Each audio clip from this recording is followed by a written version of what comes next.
Esau, the so-called white man. Now, we understand that there's a duality with Yahweh Bashim and Hawashai.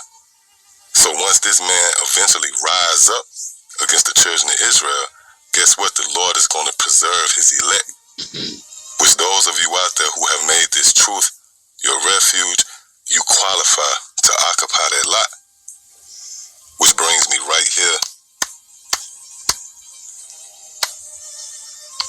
to the book of Proverbs, the 2nd chapter.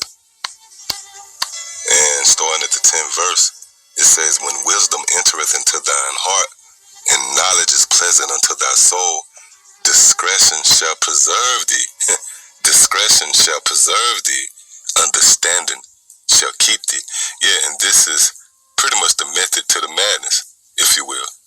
The reasoning behind the Lord allowing access to this truth was to stabilize us. Remember, when you read the book of Isaiah, the 33rd chapter and the 6th verse, it tells you how knowledge and wisdom shall be the stability of thy times, and those times will be concerning the time of Jacob's trouble. And who will facilitate that trouble?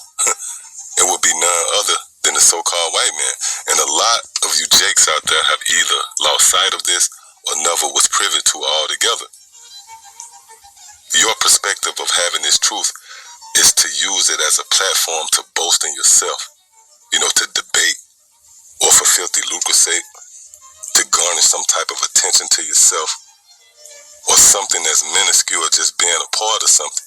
Now, understanding that the Lord allowed us access to this truth to preserve us, to keep us, to deliver us, and ultimately to create a hedge of protection.